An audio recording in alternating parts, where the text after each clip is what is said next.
Hi, and welcome to another episode of the Meter Cute interviews here on Meter and Mayhem. Today, I'm chatting with Jennifer Pullen.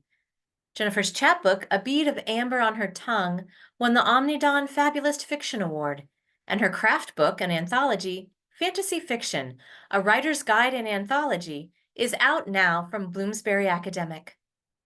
Her fiction, poetry, and nonfiction have also appeared in Phantom Drift Limited, Cleaver, Off the Coast, Friction, and Essay. She has a BA from Whitworth University, an MFA from Eastern Washington University, and a PhD from Ohio University. Though she grew up running wild in the forests of Washington State, she's since been sufficiently domesticated to become an associate professor of creative writing at Ohio Northern University. Shall we see what mayhem is afoot? Okay then. Sit back, relax, and get ready to fall in love. Hello, everybody.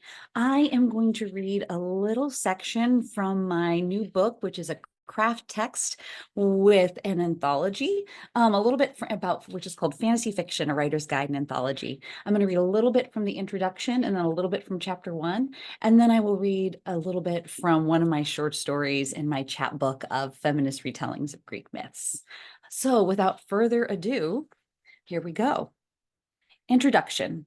As a lifelong enthusiast of fantasy fiction and an academic creative writer, I hear many opinions about fantasy. A man on a bus saw me reading a Peter S. Beagle book and said, "Is that some imaginary wizard shit? People used to read real books before Harry Potter, like Beowulf." He went on to rant. Apparently, wizards in fiction lead students to wearing weird clothes and summoning demons, according to this guy. Who knew? This anecdote encapsulates a major misperception about the origins of fantasy fiction that I have found among the average person and many fellow writers and scholars. It is often believed that fantasy fiction is either A, relatively recent phenomenon often attributable to J.A.R. Tolkien or young adult fiction like the Harry Potter books, or B, has been around since the epic and folk tales. The latter belief is usually espoused by fantasy apologists and the former by its detractors. Both of these beliefs are simultaneously correct and incorrect. Fantasy fiction draws upon older traditions like folktales, fairy tales, and the epic, which are not technically themselves fantasy. Neither Tolkien nor J.K. Rowling invented fantasy fiction, but both were, in their respective cultural moments, part of the crystallization and popularization of fantasy fiction. The beliefs I just described highlight the disputed nature of fantasy as a genre, passionately loved by some and bemoaned by others. In reality, fantasy fiction begins not in the ancient world or the medieval era, nor in the 20th century, but in the 18th and 19th centuries. To understand the history of fantasy, one must understand the contested nature of fiction itself. In this book, I will begin with the history of fantasy fiction in the context of the development of the novel, specialized publishing, and academia. After setting this context, this book will focus on fantasy writing craft, an area highly under-discussed in formal craft books. The entire orientation of this text derives from the knowledge that fantasy fiction has been and always will be political, and that the best writers of fantasy are aware of and deliberately use the socio-political tools available to them. After the chapters covering craft, there are instructions for accessing the online appendices and an anthology of fantasy short stories. As a reader or teacher, you may jump around within this book, ideally you will cover the chapters in order that they appear. So that is a section from the introduction to the book. And then I have a chapter 1 where I go over fantasy and its evolution. And I'll read a little bit from there. The wild, wild pre-20th century. In the 18th century, the novel was not the well-regarded literary form it is today. Poetry was the prestige genre. Novels that were praised were often praised in terms of whether they approached the level of poetry in the eyes of reviewers. It was a low form for a variety of reasons, many of which had to do with gender and class. It was believed that the novels could be read by the barely literate, and thus people of distinction, i.e., white educated men, should devote their leisure reading to poetry. More women were becoming novelists and were perceived as the primary market for novels. Concerns ran rampant. Novel reading would lead to the death of poetry and loose morals among women. I wish I was joking. People really thought this. While reading alone, women could be thinking about anything. Similarly, there were concerns that the lower classes might become too aware of their own condition. Novels like Samuel Richardson's Pamela were condemned for frankness about sexuality. Hordes of religious novels were written to counter the perceived moral depravity of the mainstream novel. Later, Nathaniel Hawthorne decried what he viewed as a takeover of fiction by, quote, a horde of scribbling women. The novel has always been a political and politicized genre, much like science fiction and fantasy. Because the novel was not a prestige genre nor an old one, it was essentially the mythical Wild West of literature, nearly lawless. As the novel gained popularity and prestige in the 19th century, fiction writers weren't labeled by genre, fantasy, literary, etc. Subgenres of the novel existed, but were not treated usually as especially important distinctions. Many novelists in the traditional so-called canon of English departments have been labeled as more realistic, quote unquote, than they really are. For example, Charles Dickens's novels contain ghosts and spontaneous human combustion, which last I checked didn't happen very often. Writers roamed all over the metaphorical frontier of fiction. Oscar Wilde wrote fairy tales, a Gothic supernatural novel, and a drama of manners. George Eliot, often considered the patron saint of 19th century realism, wrote The Lifted Veil, a novella about a man who could read minds. Fiction writers who crossed what we now see as genre boundaries between or within projects were the norm. Further, the 1830s saw massive increases in the ease of printing, leading to the proliferation of newspapers and periodicals. From there, I go on to talk about the pulps and their role in creating the sort of classist divide, as well as penny dreadfuls within science fiction and fantasy. I could talk about the contents of that book and read it all day long, but I will go on to my fiction now. So I myself am primarily a fantasy writer and a writer of fabulism and other sort of irrealist genres. I just love throwing a little bit of strange or a lot of strange into my work. I have a chapbook called A Bead of Amber on Her Tongue from Omnidon Press that has two retellings of Greek myths through a feminist lens. I have a whole bunch of these stories, but these are two of my favorites. This is a section from a story about Aphrodite, particularly the story of Aphrodite and the Golden Net, where Hephaestus traps her into marriage. And so she continues all of her Aphrodite's relationships with other gods, including Ares. And it's divided into sections. And this is section 2. Aphrodite likes to keep secrets. She hasn't told anyone that she leaves Olympus to swim naked in the ocean at night. Sometimes sailors see her and think she's a Nereid or a mermaid. Once, a young fisherman thought she was a local maiden drowning and tried to rescue her. He threw her a rope and cried for her to catch it. She grabbed the rope and loved the roughness of it under her fingers, so different from her own skin. When he pulled her to the edge of his boat, she could see his dark curls and teenage pimples. He stared at her neck and breasts and forgot to speak. She laughed, blew him a kiss, and allowed herself to dissolve into the sea foam, which her father Zeus sometimes says she was born from. The sea could never harm her, so that particular secret stays small, sweet, and safe, like a bead of amber to roll around on her tongue. Tonight, she sits on the beach and makes sand palaces. She imagines herself in her own palace, one in which she isn't one more product of Zeus's adulterous affairs, a place where Hera, her stepmother, would be obliged to be too polite to her, because one must always be polite to one's hosts. As she sits there, sand between her toes and her wet hair clinging to her back and waist, she hears footsteps and the clink of armor. She turns and sees Ares, his sword still wet with blood in his hand, his breastplate unscarred by blows. A great warrior should know how to clean his sword, she says, and goes back to building her castles, shaping the domes and the courtyards with care. She can feel his eyes on her, and she revels in her power. Her father might be able to throw lightning and her stepmother bring life to the earth, but she can make anyone long for her touch, even the god of war. Then the tip of his sword touches the back of her neck. He says that most people would be too afraid to insult his skill as a warrior. She can smell his sweat, the blood on the sword, and feel the rumble of his voice. His voice is like a herd of horses running from a storm. She turns her head to look at him, and the point of the sword falls away. I'm afraid I don't have any wine to offer you. My castle is so new, she says, and gestures towards her miniature sandy fortress. He laughs, holds out his hand, and pulls her to her feet. He asks if her father knows where she is. My father knows very little, she says. Oh wow. Thank you, Jennifer. That was a great reading. Oh, Makes me thank you. want to to read a bit more of that. So Oh, thank I you. look forward to that. Um, you mentioned a term that I had never heard before, that I'm a little interested in. You said that you write in irrealist genres. Yeah, that's just sort of a blanket term that sometimes gets used when in within, I guess, sort of academic discussions of fantasy and science fiction, and other sort of related genres of just saying like fantasy fiction that rather than being realist is interested in that which isn't the world that we live in, the primary world. And so it's a, yes, yeah, academic term for that kind of blanket of fabulism, science fiction, slipstream, just everything where things get really weird and the rules of the world as we know it do not apply.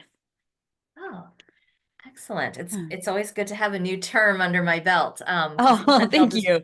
I'll It's just not use very widely speculative. So It's yeah. not very widely used anymore. It was mostly an academic term from like the 80s when people were really first starting to discuss in sort of scholarly circles fantasy and science fiction.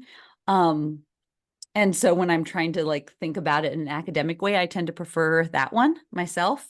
Um, yeah, mostly just because so often when I hear when people who don't like fantasy or science fiction talk about it, they keep saying, "Well, it's not realistic. It's not realistic," right? Like, and so I think irrealism places it in opposition of like, okay, why are we valuing realism necessarily, in interesting ways more than some other terms, if that makes sense. Yeah, that absolutely makes sense. Yeah. And it highlights it highlights that aspect of it. And Oh, that's great. awesome, thank you. And you mentioned something about I can't remember how you phrased it, but the idea of sort of turning the world around, turning things on their head. And so that makes me think I'm interested to hear about a book that has created some mayhem in your life. Oh, wonderful. Well, I think the book when I was thinking about your question, I think the book that has created the most mayhem in a positive sense and in general in my life would be Peter S. Beagle's The Last Unicorn. Um, Mostly because it probably explains my entire aesthetic. I was shaped by that story in ways that I'll never recover from. I saw the cartoon when I was too little to read the book. And then I read the book when I was probably still too little to read the book. But I was physically, but I had the capability to read it. And the ways in which it's just sort of like melancholy and beautiful and uses fantasy to think about grief, about the types of people who would rather destroy something than have it be loved by everybody, right? They would rather destroy something if that means they can own it. Um, and so much of my aesthetic as a reader and a writer has been sort of searching for that feeling that that book and story gave me of wonder and strangeness that's also kind of sad. Um, and just sort of hits you in the gut. And I've spent my whole life trying to read and write that, often in spaces where I was a little bit kind of in between, not quite what people would consider a standard, like standard, whatever that means, fantasy writer, but nor falling fully within the norms of literary fiction. And so much of the way I write and the way I read and the way I think about fiction storytelling came from that book. Um, and yeah, I just love it far too much. I don't think it's possible to love that book too much. Too much. Are you Uh, familiar with it too? I take it. well, so I have never actually read the book, and this makes me want to. I loved the cartoon as a kid. Oh I my loved God, the right? movie. Yeah, And just as you talk about it, like, scenes are playing in my head, and the skull and the clock and the red right. bull and Ah, everything is just kind of flooding in there. it's so great. I loved the cartoon so much. I wore out 3 VHS tapes. Um, and the book is just as good. And I mean, and Beagle helped write the screenplay, and so it really just feels like there's sort of other iterations of the same story, but the core, that kind of tonal elements and that orientation towards the world and the basic plot is very much the same. Although his linguistic play comes through more in the book, obviously, since all of it's his language. That when I do these interviews, I feel like my TBR just grows and grows and grows. But I think I that's Last Unicorn and Watership Down are both things that I have always meant to read the books because the movies were such a large part of my childhood. Oh, Um, yes. which why was a kid, somebody should not have let me watch Watership Down, right? Yeah, I don't think people then knew that just because it was a cartoon, that didn't mean it was for kids, right?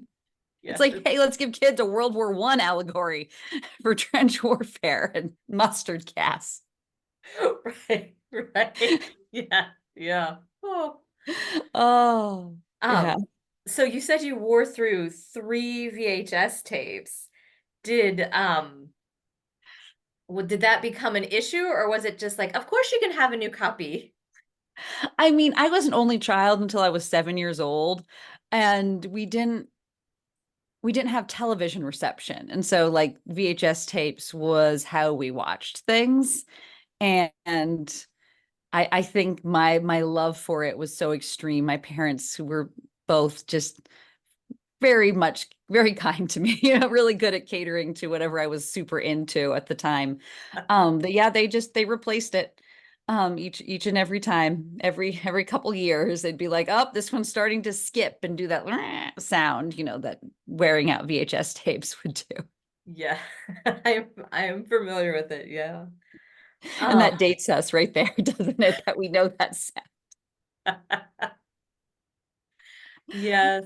Are you are you of the age though of, I don't, we're like making little spit wads to put in like tapes and things? More so the like audio recordings I to mean, I caught the tail end of like cassette tapes. I had those in middle school. So like returning them with the pencil but I got a CD player by high school, although it wasn't very good. It would skip when you walked, even though it was ostensibly a Walkman lying machine.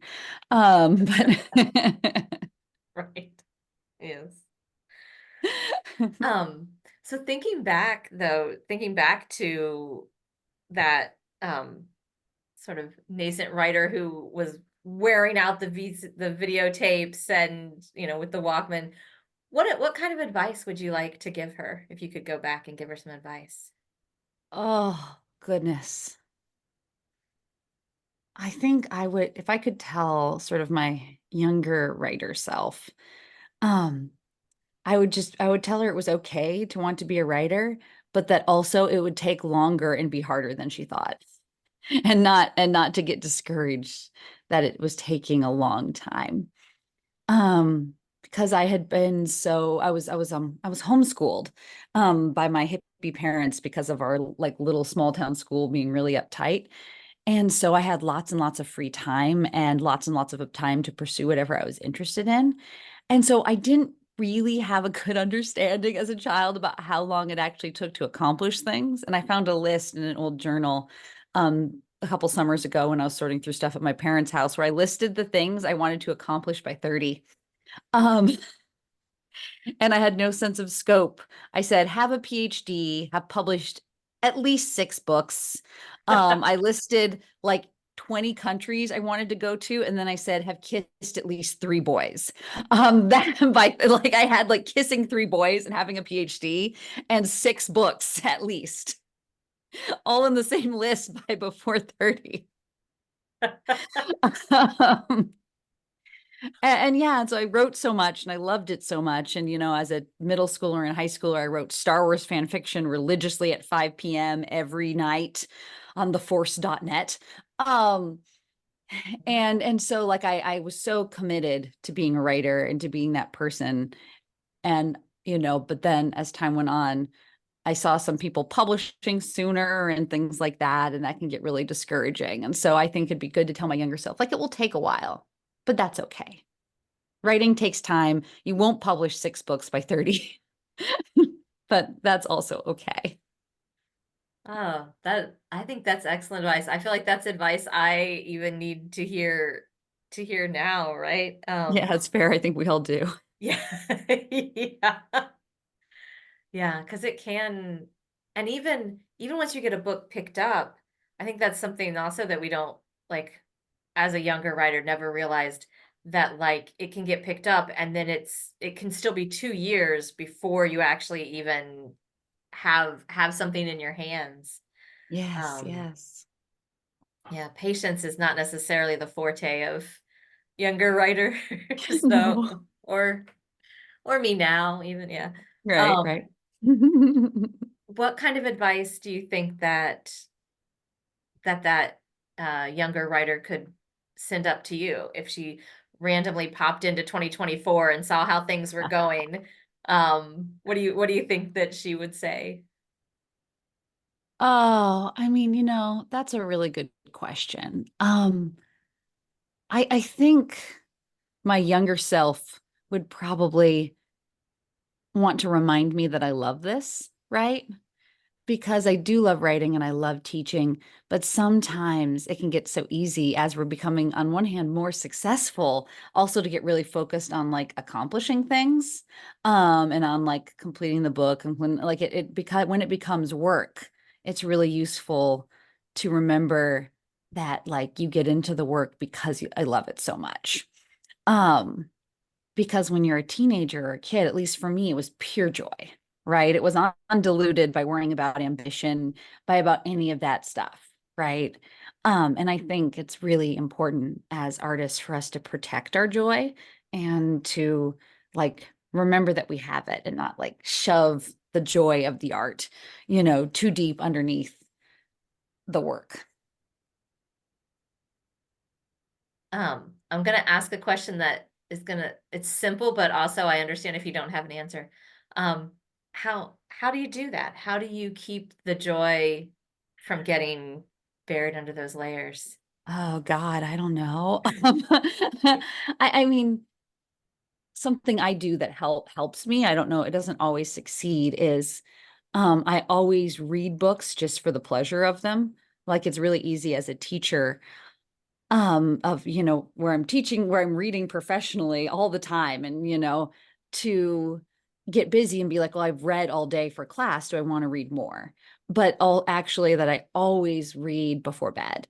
My husband and I, we both read, like in the last hour before sleep, we read together in bed. And that doing that, reading a book where it has no purpose other than the pleasure it gives me, um, is a good reminder that like writing, I want to write books because I like writing, but also because would love the idea. I love the idea of giving that sort of pure immersive pleasure to somebody, even if it's only a few people. That ability to just fall into a book and everything else is gone. The kind of book where you read it and you go up to your friends, holding it ecstatically to your chest and saying, "Oh my God, have you read this?" And try to force it on them. Like remembering that feeling, when I read somebody else's book sort of reminds me, um, of the joy of the words and of storytelling. Oh, that's great. What was the last book that made you feel that way? Oh, I just want to like make everybody read it. Oh, I read so much, but I keep talking to everybody who's like, what have you read lately that you love? And I start bubbling about Victor LaVale's Lone Women. Um, have you read Victor LaVale's work at all? No, not at all. Oh, he's awesome. So he writes sort of dark fantasy and like sort of literary horror, often with a little bit historical, and they're not like overtly scary, just like this edge of like uncanny spookiness that sort of boils up underneath the surface of the story. The book that he's most famous for that got made into an Apple TV show just this last year was The Changeling. Um, anyway, Wait, different changeling than the George C. Scott changeling or no, not that one. same? The Changeling instead of Changeling, The Change. So it's about a young black man who's an antiquarian bookseller in New York City, whose father like abandoned him but left this weird book. And he keeps having these dreams about something weird happening with his own child. And it just Cool. gets stranger and stranger and stranger. It's awesome. Cool. Yeah, so I love Victor LaVale's work. I've been reading it for years, and his newest book is called Lone Women, and it's a sort of historical fantasy horror, where it's set in Montana. And the sort of exigence for the book was LaVale went and was a visiting writer in Montana, I think at the University of Montana. Anyway, and he picked up a book on Montana history and found out that Montana was the only state where the Homestead Act said any person can claim 3 acres of land. It didn't specify gender or race or anything like that. And all the other states had some sort of specificity. And so there was an enormous amount of women, including women of color, who came to Montana and homesteaded all on their own. And so he was so interested in that, he wrote a story about this young woman who, young Black woman who leaves California to homestead in Montana and, gets there rather close to winter. And she's carrying, literally like basically dragging behind her this enormous steamer trunk full of a family secret. And, throughout the book, you find out what the sort of secret is, and it's not what you might think. And I'm obsessed with this book right now. It evokes like the landscape perfectly, as well as the sort of like class and gender and race tensions, but as well as the ways in which when there's like 5 of you in 500 miles, that people will sort of cling to each other across differences in ways they might not have in other circumstances. All with this sort of steamer trunk full of a dark secret, at kind of the center of this winter in Montana in the 19th century. Oh, wow. Oh, that does sound good. Oh, it's so good. Wow. I read it in one delirious gulp on the airplane coming home from Christmas. Um, so that's more to put on my TBR list. Sorry, I'm an enabler. I'm a pusher. That's okay. That's okay. Um, I just finished a book called You Bleeding Childhood. Oh, it's a Um, great title. What's it about? it's it doesn't have a strong narrative. Like the Mm, plot is not, it's it's a lot of a man remembering his childhood in the 50s and 60s and sort of returning mm, to stories. mm. And at one point he you know, he's interacting with all the great authors of his childhood and he's trying Oh, to that's figure out fun. who's the best, who's like like the most seaworthy is kind of what like the best writer of the sea, and Hmm. he's actually interacting with the writers, and so rather than, so it has a little bit of that sort of speculative aspect to it. And at one point his like his daemon is talking about things that it did for him growing up. um Oh, fun. and so that's a that's my recent read, and the cover is just beautiful and flashy and lots of Hmm. colors. And That sounds really interesting. I love that's an interesting kind of metafiction thing too. Um, that sort of speaking to the authors that you've loved. Hmm.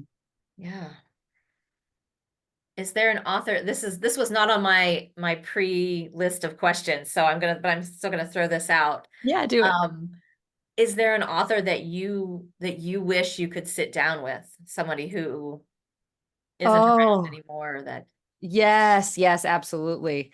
I wish I could talk to Ursula Le Guin. The fact that she died, like literally not within like 2 years of me becoming a professor, right before we went to Portland for AWP, like I was so close to getting to meet her, and she's one of my literary heroes, and I never got to. This makes me so mad, because I adored her work in college and as a teenager and during graduate school, and I was never going to cross paths with her. And the minute I entered the stage of the world of my life where it might happen, she died. And so yeah, I'd love to sit down and talk to Ursula Le Guin. I'd probably be a giant nerd and fangirl and be awkward or something, but I would still love to make that happen. yeah. Yeah. um maybe your next short story, you sit down with her and Ursula Le Guin. Yeah. yeah, and get to ask all the things. um Oh, that would be fun. It's like that. I wish I could remember the name of the author. shoot, I'd have to look it up. Tor.com published a short story years ago called Desperately Wishing to Be Neil Gaiman. And it was like a fantasy writer. It was a fantasy story from the point of view of a fantasy writer whose daughter only ever wanted to have Neil Gaiman books read to her.